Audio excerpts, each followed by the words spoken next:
Hi everyone. आपण आज बघणार आहोत इसेपासून बनवलेला पायनॅपल शिरा. हा इन्स्टंट पायनॅपल शिरा आहे. तर चला मग आपण रेसिपी बघूयात. सगळ्यात पहिले आपण तूप टाकून घेऊयात आणि तूप टाकल्याच्या नंतर ते चांगलं कडकडीत होऊ द्यायचं आहे. इथे कुठल्याही प्रकारचं मी पायनॅपल क्रश किंवा पायनॅपल वापरला नाही. चला तर मग आपण आता काजू, पहिले तुमच्याकडे जे ड्रायफ्रूट असतील ते तुम्ही वापरू शकता. मला फक्त काजूच वापरायचे होते तर मी काजू वापरले. काजू भाजून घेतले तुपामध्ये छान आणि नंतर आपण रवा हा बारीक पाहिजे तुमच्या आवडीप्रमाणे. तुम्हाला जर मोठा जाड रवा आवडत असेल तर तुम्ही तोही घालू शकता. छान असा भाजून घ्यायचा.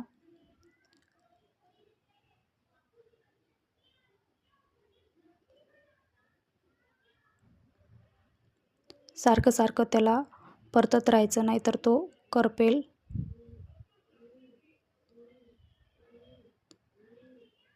एकीकडे मी गरम पाणी ठेवलेलं आहे शिऱ्यामध्ये घालण्यासाठी.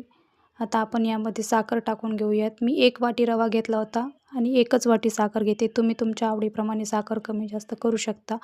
पण 1 वाटी रव्याला 1च वाटी साखर पाहिजे, तेव्हा तो चवीला छान लागतो. आणि त्यानंतर मी त्याच्यामध्ये मीठ टाकून गरम पाणी टाकलेलं आहे आणि छान एकजीव करून घेतलेला आहे. त्यानंतर त्याच्यामध्ये आपल्याला आपल्या आवडीनुसार प्रमाणे पायनॅपल इसेन्स टाकायचा आहे आणि नंतर कलरसुद्धा टाकायचा आहे. कलर हा ऑप्शनल आहे. तुम्हाला कलर नसेल टाकायचा तरी तुम्ही. त्यानंतर मी याच्यामध्ये केसर घालून घेत आहे आणि केसर घातल्याच्या नंतर जो मिल्क मसाला असतो, दूध मसाला, तो त्याच्यामध्ये ॲड केलेला आहे. दूध मसाला यासाठी ॲड केलेला आहे कारण त्याच्यामध्ये पूर्ण ड्रायफ्रूट, इलायची वगैरे सगळं असतं, त्यामुळे मी तोच यूज केला आहे. आणि झाला आपला तयार आहे इन्स्टंट पायनॅपल शिरा.